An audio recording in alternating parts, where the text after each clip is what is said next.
그때 이제 김정은이 이제 몇 가지를 저에게 물어를 받습니다. 이제 지금 오는 주 번초 맞아? 아닙니다. 후초입니다. 왜 이혼했어? 무슨 왜 우리가 이제 파악하려고 노력해봤는데 그에 대한 파악을 못했습니다. 이제 행사 전후로 해서 손가락질하면 가야 됩니다. 이제 그거를 모르는 부분들이 있지 않습니까? 그 모르는 걸 거짓말을 하면 안 돼요. 무슨 그에 대해서 우리가 파악한 바가 없습니다. 그건 우리가 잘 모릅니다. 이 정도로 이제 해야 그래 모른다는 사람 죽일 순 없잖아요. 그렇지. 2023년까지 쿠바 주재 북한 대사관 참사를 하다가 이제 2023년 11월 대한민국에 온 이일규입니다. 반갑습니다. 반갑습니다. 근데 즐기셨네요. 진짜로. 진짜로. 제가 아까 영상 나갈 때 잠깐 그런 이야기 드렸는데 여의도의 전문 증권 분석하시는 분 경제 쪽 일하시는 분이잖아요. 감사합니다. 저희가 아는 북한에서 온 외교관이 또 한 분 계신데 이런 분위기가 아니시네요. 뭔가 약간 풍채도 있으시고 이럴 줄 알았는데. 그러니까 저는 못생겼다는 말. 그러니까 저는 못생겼다는 말. 분위기가 다르다. 증권사 대표 같으십니다.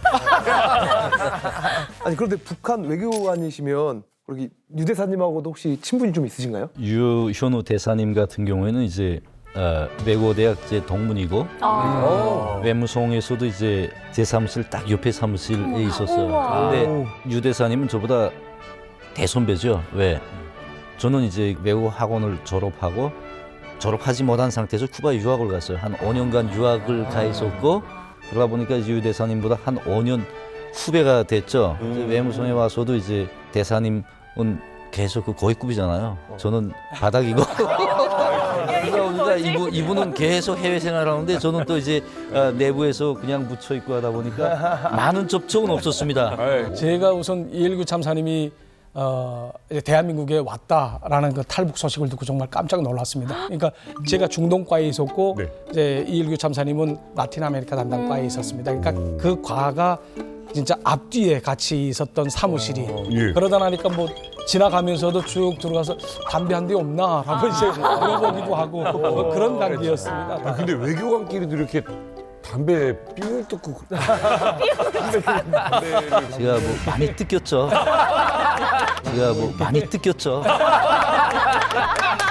한국에서 만나시네요. 왜 뜯으셨어요? 그렇게 안 봤는데. 어쨌든 뭐 이렇게 탈북 후에 이만갑에서 함께 뵈니까 정말 기분이 참 좋고 감개가 뭐 무량합니다.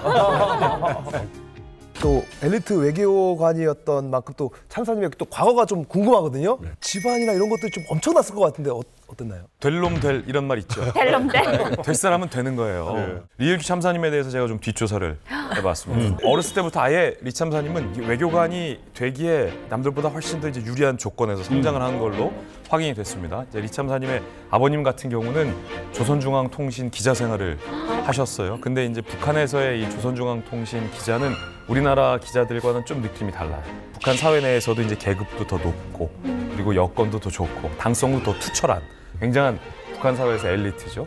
그랬다가 아버님이 이 통일전선부 산하에 있는 무역회사로 또 이제 들어가십니다. 그러면서 아버지의 어떤 영향을 받아서 리 참사님이 어릴 때 쿠바에서 유학도 하시고 또 제가 찾아보니까 알제리에서도 유학하셨어요. 네. 자, 그런데 또 이 참사님 아버님이 김정일과 인연이 깊으시죠? 네.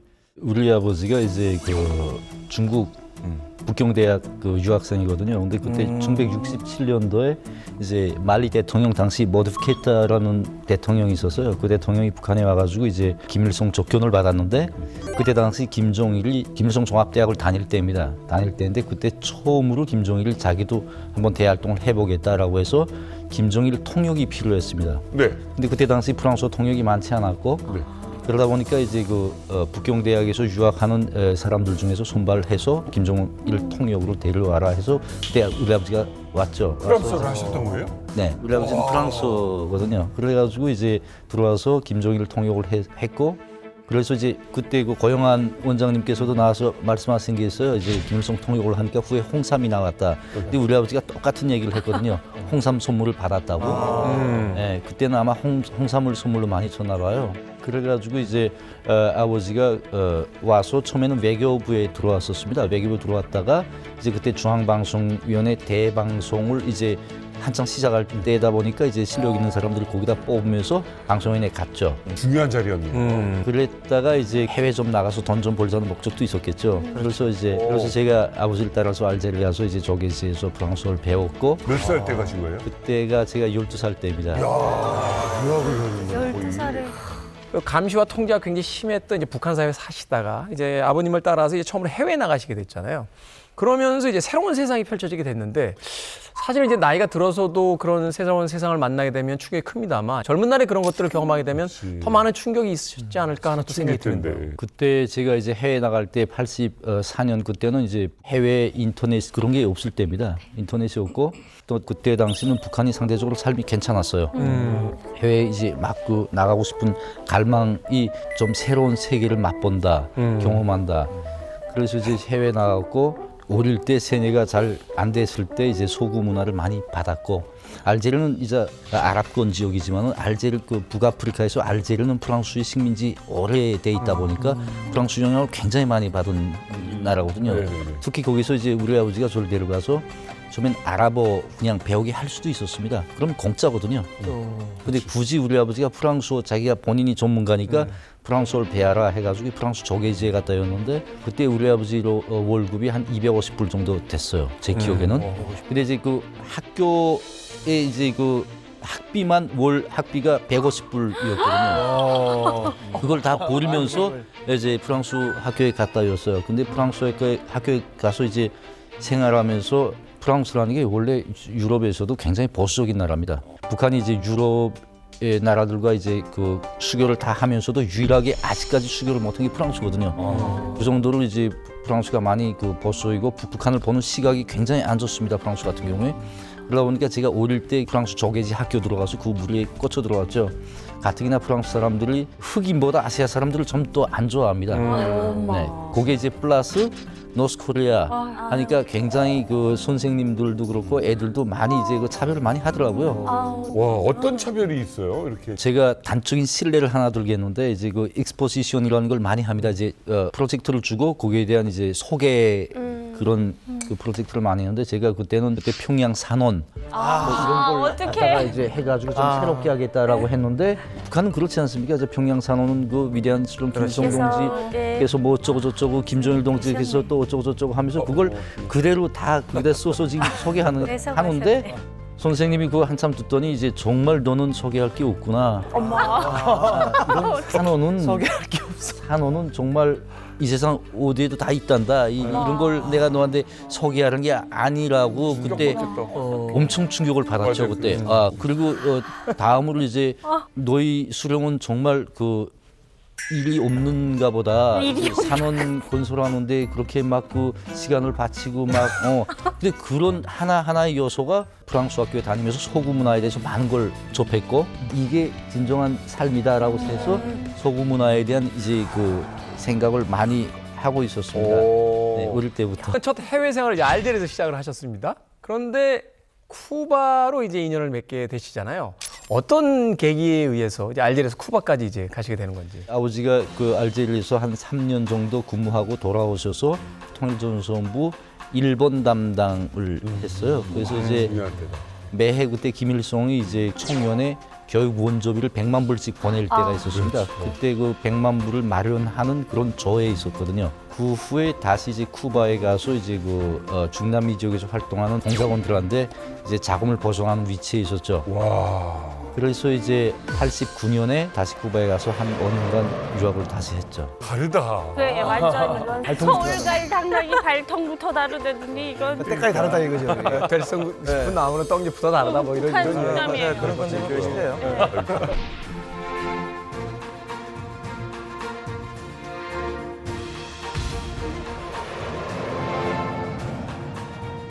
제가 95년 평양외국어대학 스페인어과에 들어갔습니다. 근데 그때 고난의 행군이 시작했을 때예요.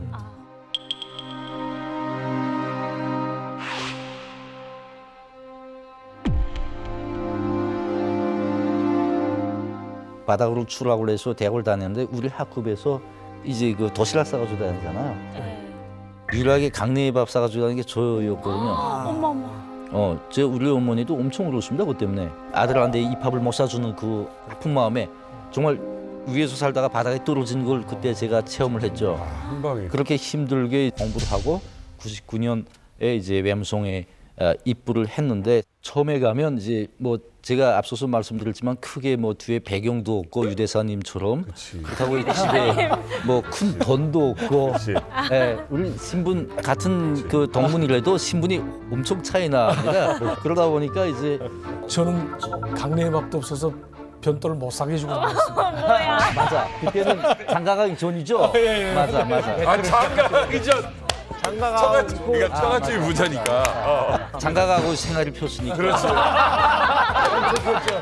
그래가지고 이제 처음에는 정말 자비를 많이 시키더라고요. 예, 잠이. 네, 자비도 많이 시키고 그러다가 이제 조금씩 출세를 하기 시작을 했고 해외 출장도 가보셨어요? 출장 엄청 많이 갔죠. 스위스 외에도 이제 멕시코, 파나마 뭐 한 20개 정도. 근데 궁금한 게 있어요. 아무리 뭐 외교관으로 나가긴 하지만 류대사님 같은 경우에 처음에 인터넷을 자유롭게 보다가 보니까 충격을 받았다고 했는데 혹시 좀 그런 건 없으셨습니까? 저는 유대사님 말씀에 100% 공감을 하는데 이제 사람이 성향에 따르나 봐요. 그러니까 저 같은 경우에는 이제 처음부터 이제 볼 때부터 절반은 거짓말이라는 걸 전제를 해서 보기 시작했으니까 막 엄청 이런 막 그런 충격보다는 호기심이 더 많더라고요. 그러니까 좀 더 보고 싶고 대표한 대체로 가면 다 넥타이 메고 안인버살하지 않습니까? 충성심 높은 사람들만 가니까. 네.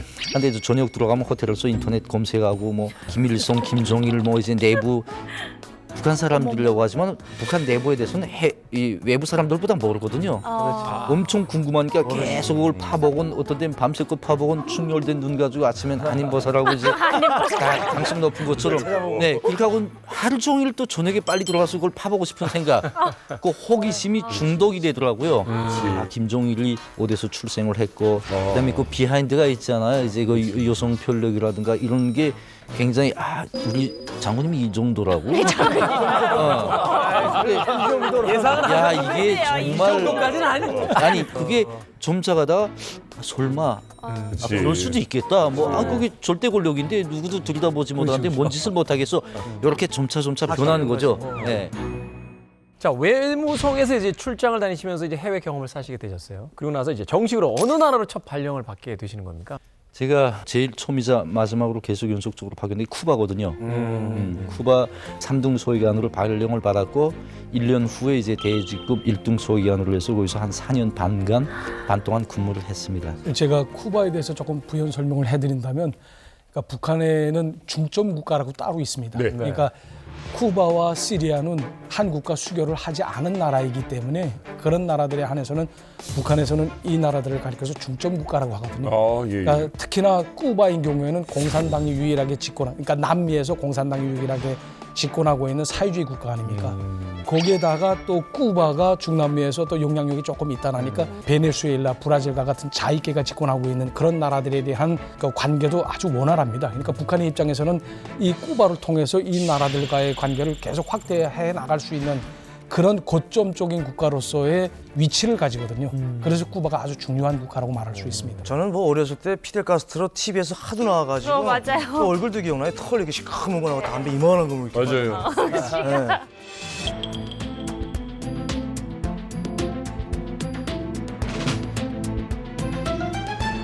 근데 저는 이 북한에서 있었을 때는 이제 쿠바라고 하면은 그거를 알았댔죠. 쿠바는 이 형제 국가로서 미국을 턱 밑에서 타격할 수 있어가지고 언제든지 이제 뭐 미국을 때릴 수 있기 때문에 쿠바라고 하면은 되게 막 뭐라고 하죠? 뭐 동생 국가, 형님 국가, 가족 국가, 뭐 이렇게 패밀리처럼 생각했던 것 같아요.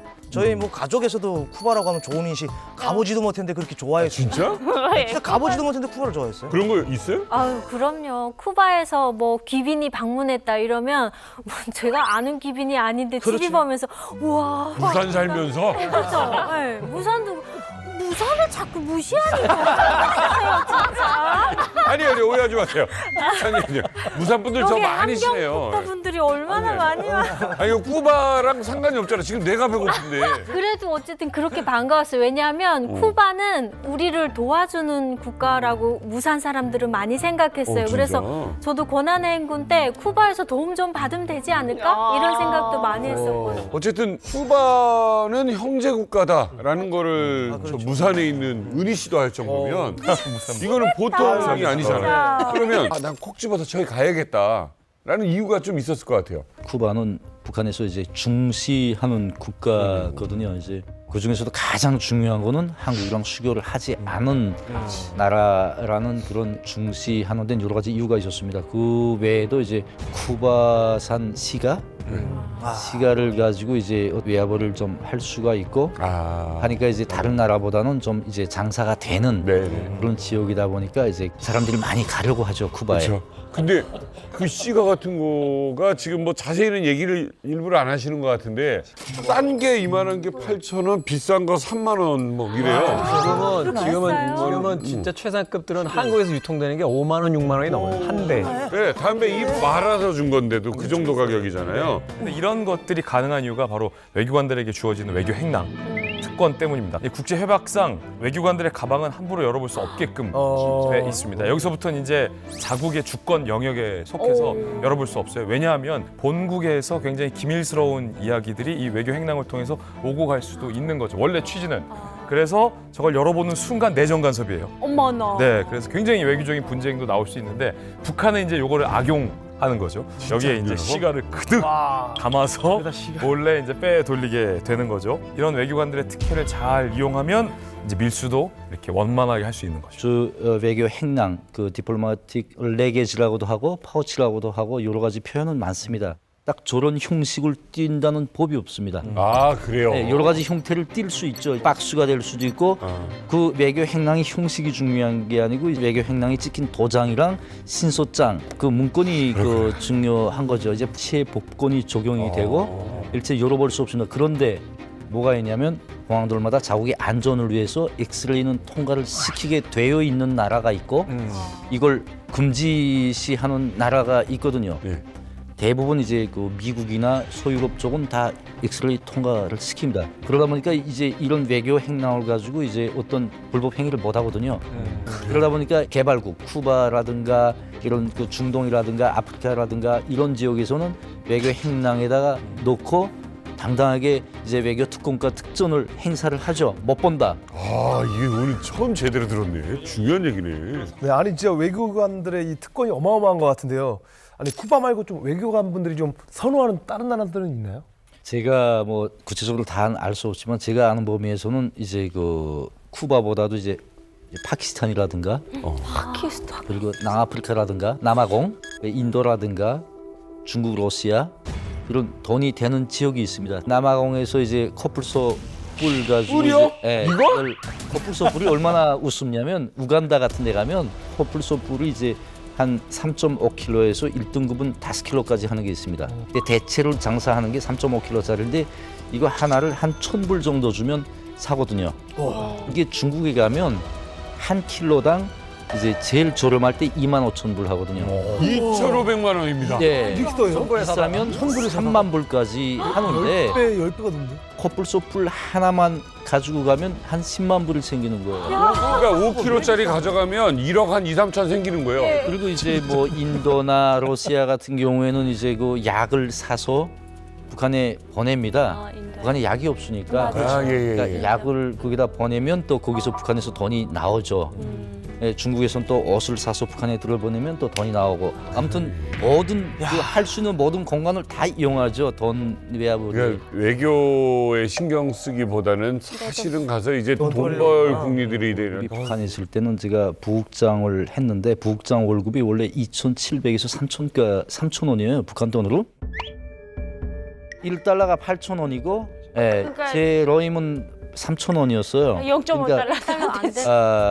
30센트라고요? 돈을 바라보고 일하는 건 아니고 그러네요. 그냥 저기 1달러 그 주는 열심히 일하면 해외 나갈 수 있고 해외 나가면 또 외화를 볼 수 있으니까 그게 다 보충이 되니까 이제 열심히 일을 하고 아, 그래요? 쿠바에 나가서 제가 이제 참사 월급이 이제 500달러였습니다. 여기 지역마다 조금씩 다르거든요. 그 나라 이제 물가에 맞춰서 이제 노임이 조금씩 변경이 되는데 쿠바는 상대적으로 물가가 저렴하다 해가지고 예, 그래서 이제 월급이 500달러였는데 500달러 가지고 한 달 살기가 힘듭니다. 그러니까요. 감당이 안 될 것 같은데 500달러. 못 살다니까요.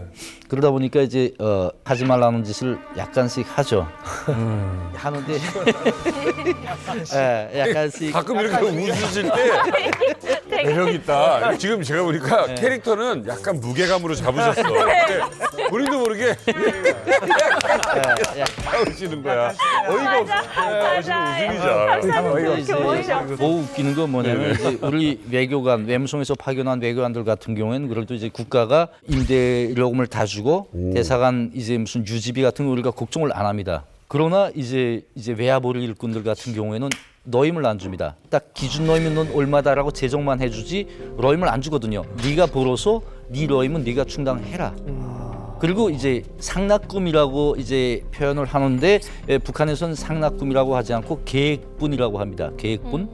일당 그저 1년에 한 2만 불에서 많게는 5만 불까지가 되죠.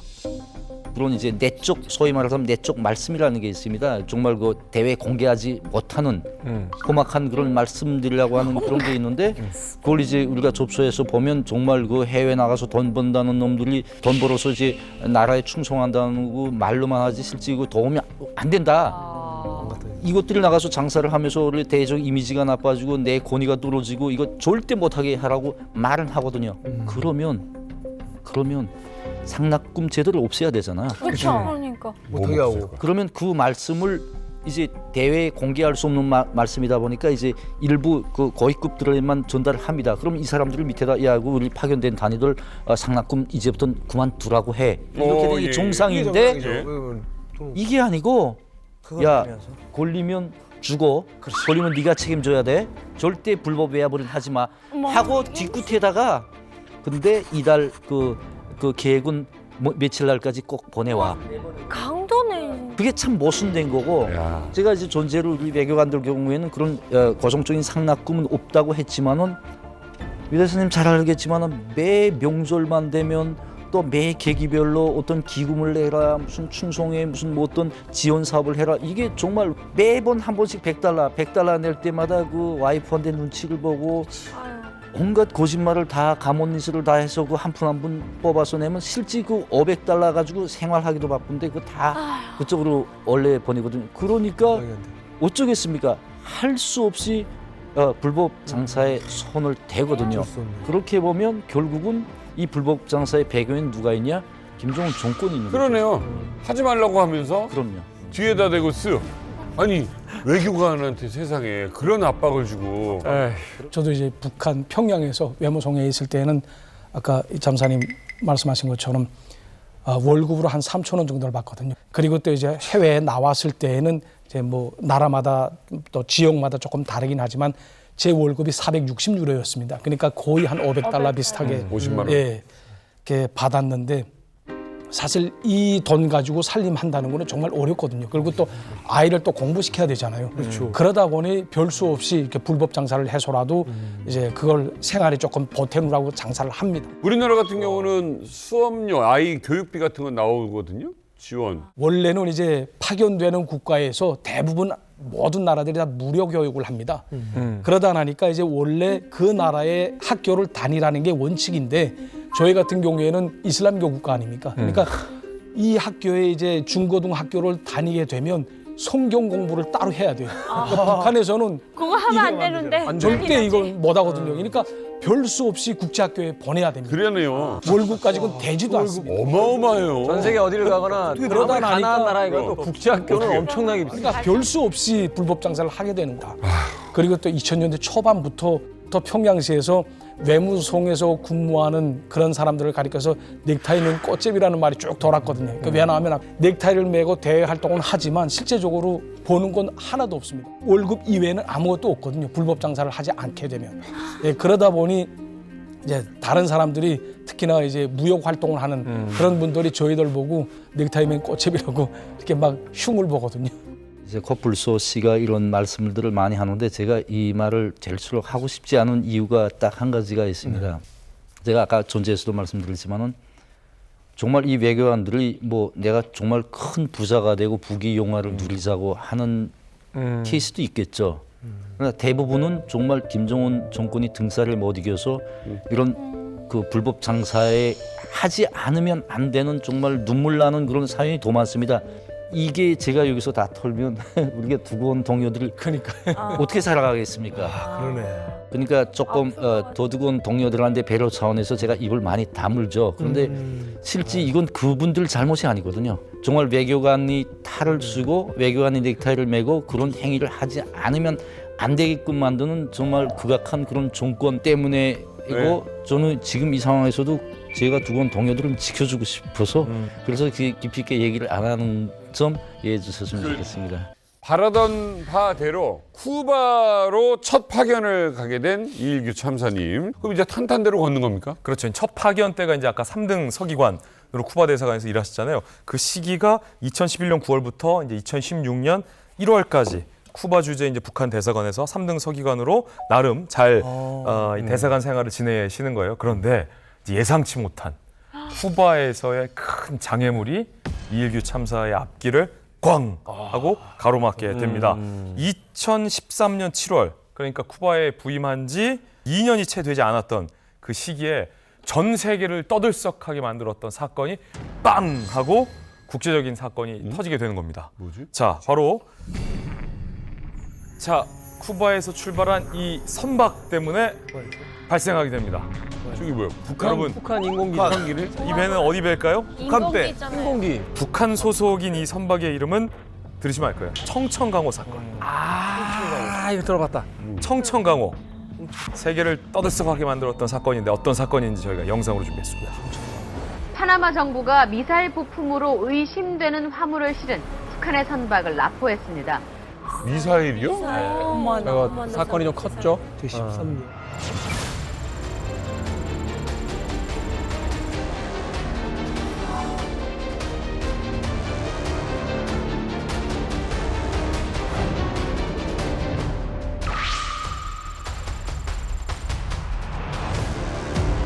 어이구야. 와 대박. 우와. 마야? 마야?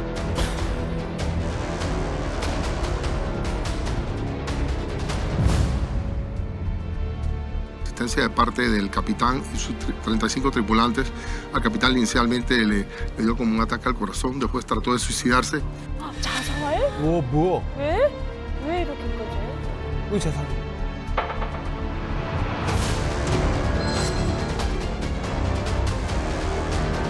미그 21전.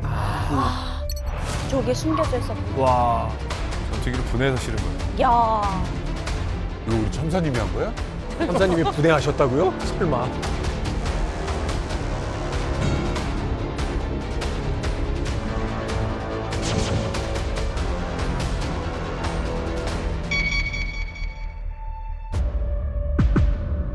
이건 뭐 대북제재 위반을 떠나서 이건 엄청난 거잖아요. 뭐.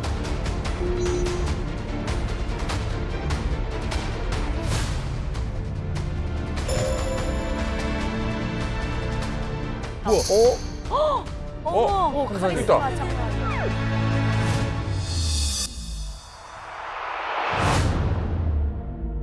와. 자, 지금 여러분 영상을 통해서 보신 것 같이 청천강호가 통과하려고 시도했던 곳이 바로 파나마 운하인데 네. 요즘 뭐 트럼프 대통령이 다시 무력을 동원해서 다시 찾아오겠다라는 말도 있는 곳이죠. 파나마 운하는 대서양과 태평양을 연결시켜주는 굉장히 중요한 통로 역할을 합니다. 자, 이 청천강호도 쿠바에서 파나마 운하를 통해서 이제 북한으로 가려고 합니다. 만약에 파나마 운하가 없었다고 하면 삥 돌아서 남극 쪽을 치고 위로 올라가는 과정이기 때문에 굉장히 시간이 오래 걸리겠지요. 12,000에서 13,000을 더 돌아요. 적도에서 남극을 돌아가. 엄청 도네. 지금 그 청천강호도 처음에는 쿠바를 출발해가지고 저기 집 마젤란 제도를 돌아가지고 이렇게 삥 돌아서 태평양으로 올라가려고 했어요. 네. 그러면 동해상이기 때문에 안 걸려요. 동해상을 지나는 배를 누가 잠깐 스탑 검문을 하겠습니까? 그런데 무리해서까지 이 파나마 운하를 통과를 하다가 걸린 거예요, 지금요. 그럼 왜 걸렸냐? 파나마가 1901년도에 독립을 하거든요. 미국이 독립시켜줍니다. 원래는 콜롬비아 땅이었거든요. 그럼 미국이 파나마가 이뻐가지고 이거를 독립시켜줬냐? 아니죠. 운하 뚫으려고. 당시 상황을 보시면은 뉴욕이나 보스턴에 있던 군함이 파나마 운하가 없을 때 LA나 샌프란시스코로 가려면 저 밑에 마젤란 제도를 돌아가야 돼요. 그래 마침 그때가 이제 미국이 필리핀을 식민화시킨 상태였거든요. 동부에 있는 군함을 필리핀을 보내려고 하면 파나마의 운하를 뚫어야 돼요. 그래서 억지로 파나마를 독립시켜준 다음에 결국에는 1914년도에 미국이 파나마 운하를 만들어줍니다. 그때 이후부터 이제 친미 국가가 되는데 그래서 1999년도까지 실질적으로 미국이 파나마 운하를 실질적으로 컨트롤을 하는데 그러니까 북한 입장에서 봤을 때도 일로 지나가면은 굉장히 지금 야 걸릴 확률이 높은데 그래도 마젤란 제도 돌아가는 것보단 낫다. 한번 빌면서 한번 통과를 해보자 하다가 딱 걸린 거죠. 이렇게 미국의 텃밭인 파나마에 갇혀있는 동료 선원과 선박을 빼기 위해서 파나마에 들어가는 것은 당시로는 적의 아가리에 들어가는 거와 똑같은 그런 목숨이 위험했던 상황이었던 거죠. 뭐 이거 지금 어마어마한 일을 지금 북한이 저질렀어요. 근데 지금 화면에 보니까 마지막에 우리 이일규 참사님이 갑자기 등장했어요. 뭐 외국어까지 이렇게 하면서 청천강호 사건이 터진 그날 기억하시겠죠? 네. 이 사건은 이제 2013년 7월에 발생했지만 실제 2012년 같은 시기에 이미 시작됐던 사건입니다. 청천강호 이전에 오은총연호라는 배가 이제 쿠바에 들어와서 이 무기를 가지고 나가려고 하다가 이제 그 이상한 걸 감지해가지고 못 가지고 하고 쿠바에 다시 떨궈 놓고 하거든요. 그 다음에 청천강호 들어가서 이제 밑에 손창 밑에다가 씻고 위에 설탕을 하고 나오는데 이제 배가 관타나모 이제 기지를 돌아서 파나마 운하 쪽으로 가는데 관타나모 쪽에서 미군 직승기가 떴어요. 헬기가 떠서 선박을 따라오는 겁니다. 그러면서 이제 선박에다가 지금 이 선박이 국적이 어디냐? 조선민주주의공화국이다. 어디로 가냐? 하니까 파나마 운하를 경유해서 북한으로 간다라고 얘기를 했죠. 네. 그러니까 이제 알았다고 직승기가 갔어요. 없어졌어요. 그러니까 이제 선박에서 무전을 쳤죠. 하바롭스크에 있는 해운 대표부에다 전보를 쳐가지고 이제 그런状況이 생겼다. 하바롭스크에서는 총참모부에다 전보를 쳤는데 총참모부에서 그냥 직진할 때 대한 명령이 떨어진 겁니다. 그러다 보니까 이제 파나마 운하 앞에까지 왔고 거기서 이제 통과를 위한 수속을 마치기 시작했어요. 수속을 하려면 배 선박에 뭘 실었다, 뭐 기타 등등 이런 자료를 신고하는 겁니다. 네. 갑자기 파나마 경찰하고 검찰이 배에 올랐어요.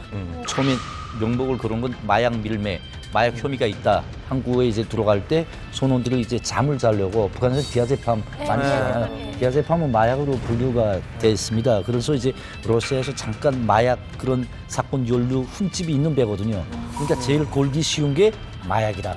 처음에는 이제 파나마 검찰 마약 수사대가 들어와서 현장이 급하니까 이제 여기서 빨리 무전을 치고 지금 상황에 대한 무전을 치는데 그 무전이 결국 우리 대표부에 온 겁니다.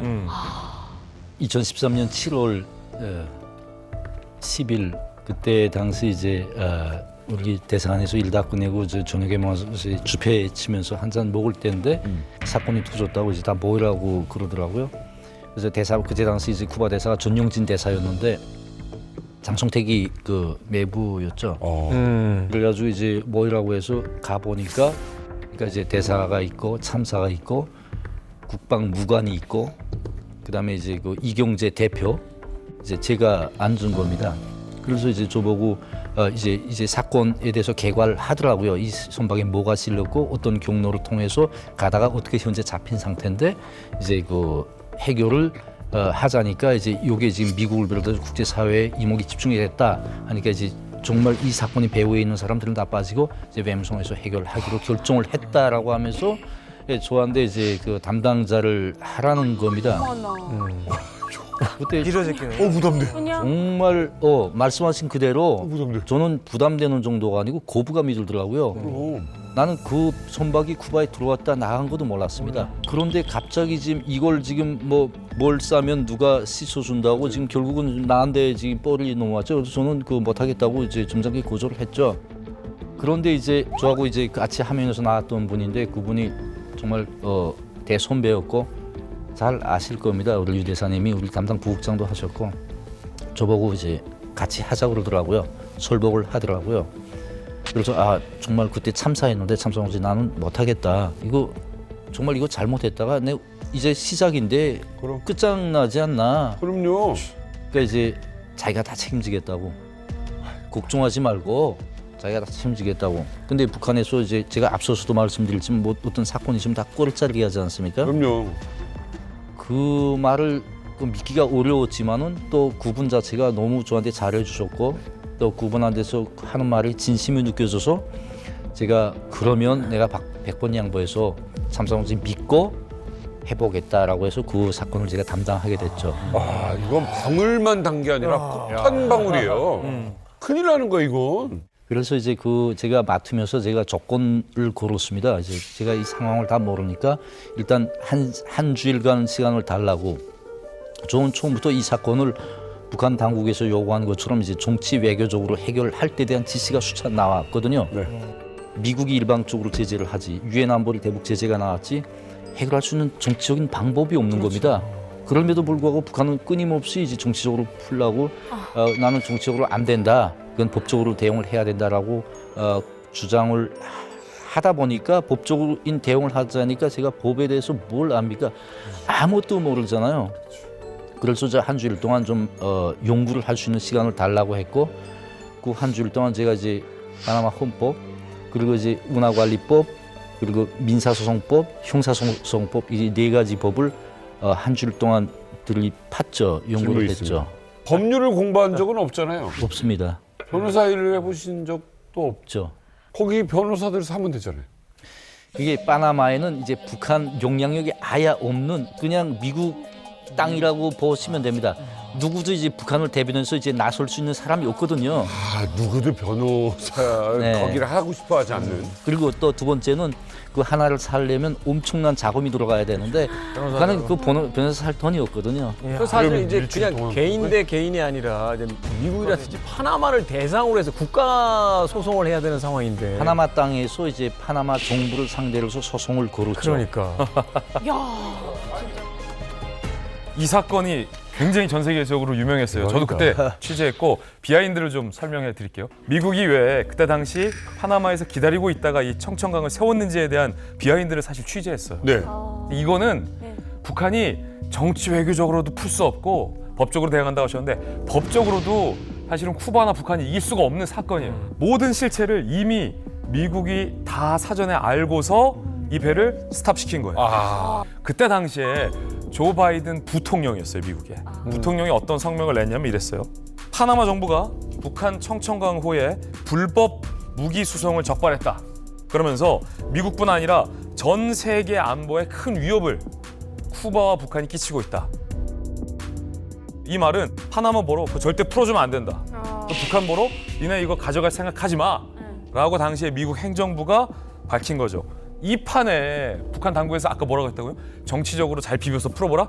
불가능한 거죠. 그나마 법적으로 대응하겠다라고 당시에 판단한 게 아주 희박하게나마도 확률이 있다라고 판단을 잘 하시고. 근데 상황이 벌어졌단 말이에요. 근데 일반적인 상식을 가진 저희 같은 입장은 범죄 현장을 그냥 잡힌 거잖아요. 생으로 잡힌 거죠. 통으로. 생으로 잡혀서 완전 현행범이지. 현행범이잖아요. 이건 법적으로는 소위 얘기하는 빼박이에요. 이제 빼도 박도 못하는 상황이니까 북한 당국도 그걸 이미 알고 있기 때문에 이건 정치적으로 어떻게 좀 그냥 친분 관계도 동원하고 뇌물도 좀 먹이고 해서 이걸 풀어야지. 이걸 법으로 가져가서는 0%다. 이건 답이 없다는 걸 이미 판단한 건데 근데 정치 외교적으로 해결하라라고 압박을 했을 때 그건 아닌 것 같다라고 이제 생각을 하셨다라고 말씀을 하셨어요. 어떻게 대처를 하신 겁니까? 그래서 이제 정치 외교적으로 해결을 할 때에 대한 지시가 내려왔고 저는 그게 참 말이 안 된다고 생각을 했습니다. 정치 외교라는 건 곧 수교가 된 상태에서 어떤 친손관계, 외교적인 손을 타고 어떤 문제를 평화적으로 해결하는 방식 아닙니까? 파나마랑 수교가 안 돼 있거든요. 저는 지금. 무조건 그 법적으로 해결해야 된다라고 했는데 계속 끊임없이 외교적으로 해결하라고 합니다. 그래서 좋아 그러면 외교적으로 해결을 하겠다. 대신 일단 들어와서 상황은 좀 보겠다라고 해서 이제 비자를 제기를 했습니다. 제기를 해가지고 그게 한 3, 4일 후에 지금 비자를 해서 들어가려고 했는데 갑자기 파나마 대사관에서 전화가 왔어 저한테. 비자 취소됐다. 가보니까 각서 공문을 주는데 보니까 파나마 정부는 조선민주주의민국과 국적자들의 일체 입국을 불허한다. 이 순간부터 어머. 몰랐어요. 그 대사 면담을 했죠. 아이고. 이게 갑자기 무슨 뭐냐? 일이냐 하니까 내가 당신한테 설명해 줄 건 아무것도 없다. 그냥 당신이 가서 본국에 물어보면 그거 잘 알 것이다. 야. 왔죠. 와서 무전 쳐서 이제 보니까 북한 외무성 대변인 비공식 담화가 나간 겁니다. 파나마 정부를 규탄하는. 아이고야. 정치적으로 해결하라고 해놓고 규탄하고 정말 이자 말씀하신 대로 정치적으로 해결하라고 하고 뒤에서 도와주진 못할 망정 파나마를 때리면 규탄을 하면 우리를 반기기도 하겠습니다. 파나마가. 그래서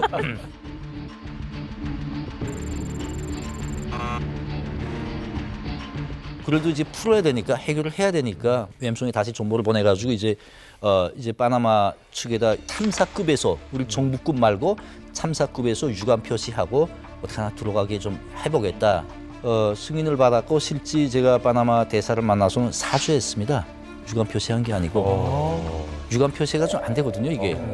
아 이건 진짜 그냥. 네, 이거는 뭐 가서 내가 참사 명의를 유감 표시했다라고만 보고하면 되니까 조선민주주의민국 정부 명의를 사죄한다라고 해서 각서를 만들어서 넘겨줬죠. 그 각서가 사본이면 북한에 가는 건 아니니까. 그렇지. 그렇게 해서 이제 이 사람들이 거기서 이제 좀 마음이 풀려가지고 다시 이제 비자를 줘서 이제 그때 제가 비자를 가지고 들어갔던 영상이 바로 저 영상이거든요. 이 자리에서 폭로할 수 있다고 생각을 하는데 그때 청천강호에 실렸던 물자는 실제 뭐 북한이랑 무기 고려했던 건 아니고 물자를 북한에 가져가서 수리해가지고 다시 쿠바에 가져가게 됐던 상황은 맞습니다. 쿠바 정부가 이제 주장한 것처럼 그 팩트는 그게 맞고 그러면 왜 이제 북한이 이런 짓을 하냐?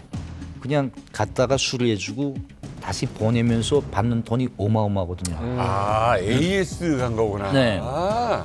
무기 고려라는 건 주고 받고만이 아니고 이제 어떤 서비스도 역시 그게 포함이 된다고 해석이 됩니다.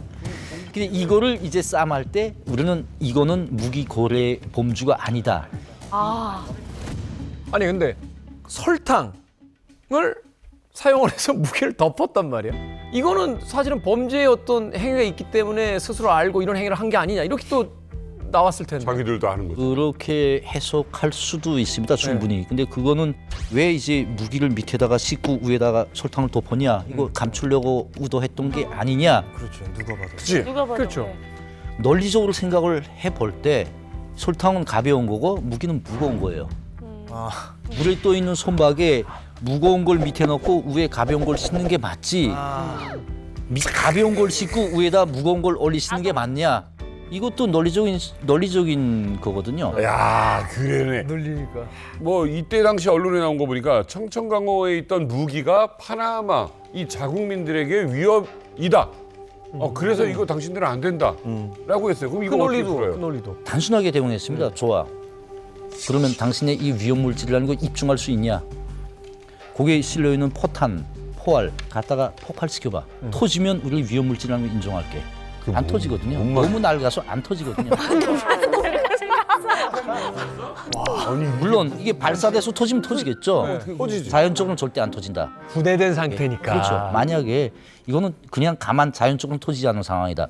만약에 이게 자연적으로 터지지 않는 것도 위험물질이라고 하면 파나마 운하로 매일과 같이 드나드는 수십 척의 미 군함들, 미 핵잠수함들, 그럼 이 미국 군함에 실린 수많은 핵무기들, 이 핵무기 중에 하나만이라도 어떻게 터지면 파나마가 몇백 년 동안 아예 잿더미가 되는데 이건 이중자 때 아니냐? 이게 말을 못했죠. 이거 항변을 못했습니다. 실질적으로. 나는 우리가 싣고 있는 무기를 가서 터뜨려봐. 터지면 내가 인정을 하겠다. 기가 막히네. 그때 당시 제가 취재했을 때 논점이 됐던 게 여기 밑에 실려 있었던 미그기의 엔진에 연료가 남아 있었어요. 그래서 쿠바와 이제 리일규 참사 북한 쪽에서는 이게 정말로 북한으로 불법으로 들여가려던 전투기라면 타던 엔진 연료가 왜 남아 있겠냐라고 주장을 했어요. 그래서 이거는 아까 말씀하신 것처럼 수리를 위해서 북한으로 다시 되돌려 보내는 거다. 이제 그걸 사실은 파나마 모르게 검찰이 만든 거야. 반박하지 못한 거예요. 이제 이 손박을 이 쿠바랑 북한이 불법 고려했다라고 이제 걸고 들었어요. 사실 파나마 측에서 잘못 걸고 들었죠. 청천강호 사건을 해결할 때 법을 4가지를 연구했다고 그러지 않습니까? 거기서 가장 기본적인 법이 파나마 헌법이었어요. 1조 4항이 어떻게 됐냐면 파나마는 국제법이 규범을 존중한다 이렇게 되어 있습니다. 그 해석을 보면 파나마는 다른 나라의 자주권을 침해하지 않는다는 거거든요. 국제법을 이제 유엔 혼장도 보고 국제 관례들을 이제 따져보면 자기 나라 주권이 행사되는 영역은 자기 나라 영토이거든요. 영토를 벗어나면 자기 주권이 행사가 안 됩니다. 이건 무슨 말이냐면 한 주권 국가는 다른 주권 국가를 재판할 수 없다는 뜻이거든요. 근데 청천강호는 국가 소유거든요. 그러면 파나마 정부가 국가 소유의 이 물건을 재판할 수 있냐? 말이 안 됩니다. 모든 게 이제 올록돌록했죠. 구멍이 정말 많았죠. 이 구멍을 연구하고 찾아내는 몫이 바로 이제 유대사님이나 나 같은 우리 불쌍한 외교관들이 하는 일이죠. 아니 법전공자가 아닌 분이 일주일 만에 이게 되냐고요 지금. 저도 이제 지금 이렇게 웃으면서 얘기하지 않습니까? 그때 당시 이제 이 파나마 법 4개를 이제 인터넷에서 다운로드 받아가지고 이제 보는데 파나마 헌법을 다 뒤져봐도 이 청천강호에 연결시킬 수 있는 항목이 없습니다. 그래서 굳이 찾아낸 게 바로 이제 그 1조 4항 파나마는 국제법이 규범을 존중한다. 이걸 또 굳이 국제 유엔 헌장이랑 연결을 시켜서 논리를 만드는 거죠, 그렇게. 제가 그래서 그때 그 판결문을 저도 그때 입수해서 보도했었던 기억이 나거든요. 자, 그래서 마침내 청천강호 사건이 발생한 지 1년 만에 2014년 7월에 놀라운 일이 벌어집니다. 파나마에서 펼쳐진 재판에서 북한 측이 이긴 거예요. 이겨요. 리일규 참사님이 이긴 거예요. 그래서 선원들 다 석방되고요.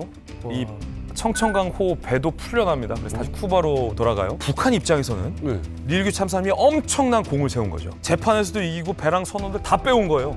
그리고 국제사회에 할 말이 생긴 거잖아요. 북한한테.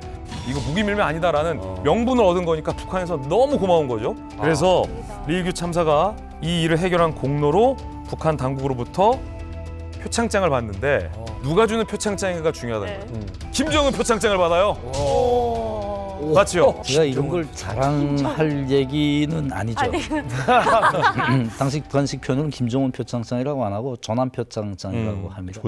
전함. 김정은이 전기하신 이름이 반영된 소위 표창장이라고 해서 이제 전함 표창장을 받는데 굉장히 그때 자긍심이 컸습니다. 그러겠죠. 가죽이 양가죽이거든요. 양가죽. 양가죽 표창장인데 어마어마하게 이제 멋있게 만들었어요. 그러겠지. 근데 이제 우리 장인께서 그때 그 표창장을 가져오니까 너무 우리 장인이 긍지스러워가지고 이제 당스럽죠. 액트를 다 여가지고 이제 집에다 걸어놨습니다. 걸어놔가지고 이제 집에 손님 들어오면 우리 싸위가 이런 사람이다라는 이런 사람이야. 그 생각이 나오는데 참 이제 와서 생각해보면 그걸 내가 또 자랑거리라고 여기서 얘기를 합니다. 그게 대단한 거죠. 근데 부상은 뭐예요? 부상. 뭐 집을 준다든가. 그 김정은 그 전함 표창으로 해서 뭐 그런 혜택은 없고요. 일단 이제 그 어떤 승진이라든가 그거는 이제 내가 뭔가 잘못했을 때 이제 탕감이 되는 거죠. 이제 일종의 국기훈장. 면책권 같은 걸 이제 받게 되는 거죠. 그럼요. 더 표창만 받아도 입이 다 찢어지는데 뭐 김정은이 표창 받으면요 더 말할 거 가문의 영광 있겠습니까? 아니겠어요? 가문의 영광. 김정은이 표창장에서 뭐 가택 수색도 못해요. 김정은 표창이 있는 집은 가택 수색을 못한다? 못합니다. 같이 단독 사진을 찍었다든지 그리고 김일성이 사진은 해요. 이제는 하도 오래된 사람이기 때문에 그런 사람은 되는데 이제 김정은이 같은 이제 친필 소환이 있다든지 그런 집에는 감히 막 이렇게 할 수 없어요. 이제 제가 지금 웃으면서 얘기하지만은 그땐 진짜 힘들게 해결했거든요. 그럼 1년이네 1년. 소위 말하자면 정치 뭐 이런 걸 내세우잖아요. 그러니까 이제 거기에 있던 선원들 35명 중 한 명도 탈북을 안 했고 한 명도 현재 이제 구금이 안 됐고 이런 정치적인 효과까지 다 얻었다. 근데 달랑 끝나니까 그런 전함 표창장 하나 주고 말고 양가죽. 아무것도 안 줬어요. 그거는 양가죽. 양가죽하고. 네. TV도 안 주고 아무것도 안 주고 그것만 딱 아무것도 줬어요. 없어. 집이라도 하나 드리고. 거기다 플러스 하나 끼워준 게 뭐 국기훈장 1. 뭐 국기훈장. 그때 이제 2018년 9월 9일 이제 북한 국경절쯤에서 이제 북한에서 오래간만에 국가수반도 초대한 큰 행사를 했고 2개월 지나서 이제 쿠바 대통령 디아스 카넬이 평양을 방문했습니다. 그래서 그 두 행사 계기에 제가 이제 행사 현장 지휘 그걸 맡았었죠.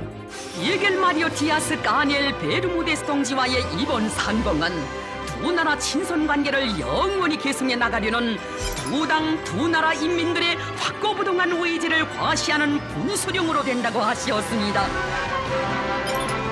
조선과 쿠바는 나라의 자주권과 존엄을 고수하고 국제적 정의를 수호하기 위한 투쟁에서 굳건히 한전호에 서 있다고 하시면서 최고領導자 동지께서는 강력하고 번영하는 나라를 건설하는 쿠바 인민에 대한 변함없는 지지 성원을 표시하셨습니다. 와 이게 차원에서. 와 이게 만찬에 참가했네. 지금 행사에서 그러면 김정은을 만나는 거예요? 여기는? 네, 이제 제 위치는 이제 현장 지휘다 보니까 이제 김정은을 직접적으로 이제 보좌하는 위치였죠. 근데 행사장에서 보좌하는 위치가 아니고 행사 이제 전후로 해서 이제 보좌하는 위치였죠. 네. 이 국빈들이 그 참석하는 행사에 이제 총괄을 맡고 계셨다는 이야기잖아요. 그러잖아요. 신을 만나는 거와 같다. 김정은을 만나는 거. 그때 딱 제대로 이렇게 만날 때 기분은 어떠세요? 제가 이제 김정은을 처음 만난 건 이제 정말 우발적으로 만났습니다. 이제 비행장에 우리 행사 그 현장 주의니까 비행장에 먼저 가잖아요. 제일 처음 본 건 김여정을 제일 처음 봤죠. 그 행사지 현장에서 지금 행사 준비 상황을 지금 검토하면서 이제 같이 갔죠. 같이 가서 이제 휴게실에 VIP 라운지에 들어갔는데 김정은 들어가 있더라고요. 김정은 들어가 있더라고요. 그때 참 이것도 자랑이라고 내가 말을 해요. 그게 딱 굳어지더라고요, 몸이. 딱 굳어져가지고 이제 아무 생각도 안 나고 그냥 내가 정중한 자세에서 있어야 되겠다라는 생각밖에 안 났고 그때 이제 김정은이 이제 몇 가지를 저에게 물어를 받습니다. 이제 그 비행기 도착 시간을 좀 체크해봤고 이제 비행기 기종 그때 디아스 까네를 1916 러시아 비행기를 타고 왔는데 1916 비행기를 타고 왔고 반말로요, 존댓말로요? 반말이죠. 이게 존댓말하면 그게 또 이상스러운 겁니다. 예를 들어서 한번 진짜로 어떤 말로 딱 물어보는 거예요? 그 딱? 비행기 몇 시와 이 정도죠. 그 미국 비행기야 아니면 러시아 비행기야 이런 정도. 그 지금 오는 주 권초 맞아? 아닙니다. 후초입니다. 왜 이혼했어? 무슨 왜 우리가 이제 파악하려고 노력해봤는데 그에 대한 파악을 못했습니다. 그래 알았어. 네, 완전히 완벽한 반말이죠. 실제로 내가 이제 김정은이 나한테 던지는 말에 대한 대답할 때 내 목소리가 살짝 떨리는 느낌을 내가 느꼈거든요. 근데 그게 지나가서 두 번째부터는 이제 행사 전후로 해서 손가락질 하면 가야 됩니다. 근데 사실 이제 행사 시작하기 전에 우리가 심지어 김정은이 할 발언 참고 자료라고 해가지고 100% 다 써줍니다. 다 써주는데 거기에 이제 우리가 이걸 김정은이 다 암송하지 않거든요. 그렇죠. 제가 물어봤던 질문 중에 하나 쿠바 인구가 몇이야? 라는 질문을 했던 이거 다 우리가 적어서 보고 한 건데 이걸 암송할 수 없잖아요. 1,100만 명입니다. 근데 이제 거기서 한 미국에 한 300만 명 현재 이주해 가고 있고 뭐 기타 등등 이런 간단한 설명들 그러니까 이제 김정은이 대활동을 할 때 자기가 필요한 그것들을 물어보죠. 이제 그거를 모르는 부분들이 있지 않습니까? 그 모르는 걸 거짓말을 하면 안 돼요. 지금 그에 대해서 우리가 파악한 바가 없습니다. 그건 우리가 잘 모릅니다. 이 정도로 이제 해야 그래 모른다는 사람 죽일 수는 없잖아요. 그렇지. 근데 이제 우리도 모르는 게 많거든요. 호기심 나는 부분에 이거 쿠바에 대해서 완벽하게 다 알 수는 근데 없죠. 떨리지. 가끔가다 와이프가 그런 거 있잖아. 내가 왜 화났는지 알아? 태어날 때부터 생각이 무섭잖아. 너무 무섭죠. 아무거나 돼야지. 아니 사실 저희 같은 경우는 이제 뉴스나 사진으로만 이제 볼 수 있어서 좀 궁금하긴 한데 실제로 보면 좀 어떻게 좀 TV랑 똑같나요? 사진하고? 내가 이제 느낌적인 느낌이 돼서 그러는지 모르겠는데 이제 실제 TV보다는 작아요 사람들이. 네 이제 막 TV를 볼 때 막 이렇잖아요. 근데 실제로 보면 그거보다는 좀 작거든요. 카메라 바를 좀 더 크게 확대되는가 봐요. 사실 김정은을 딱 마주했을 때 그 느낌이나 이 감정 같은 게 또 있을 거 아니에요? 굉장히 내가 큰 사람이 된 느낌. 굉장히 사람들을 그 접견을 통해서 내가 이제 앞으로 많은 그런 혜택을 입을 수 있다는 그런 자긍심 그런 게 복합적으로 들어오죠. 지금 생각하면 다 허무한 거지만. 그럼요, 그 당시. 아니 그런 장면들이 막 노동신문에도 막 나가고 또 그 생중계가 되는 장면이면 또 그걸 만한 또 자체가 어떤 그 집안의 대단한 어떤 명예이고 그 힘이 되는 거잖아요. 저희 사실. 작은 아버지도 김정은이하고 악수하고 와가지고 3일 동안 손을 하셨다니까요. 진짜. 이렇게 신을 만나신 분이 이 자리에 와 있다는 게 더 대단한 일이신 거죠. 김정은 만났으면 처음. 편집자가 웃고 찍은 장면 기다려온 그 순간들 애국에서 빵빵 터지네 놓치지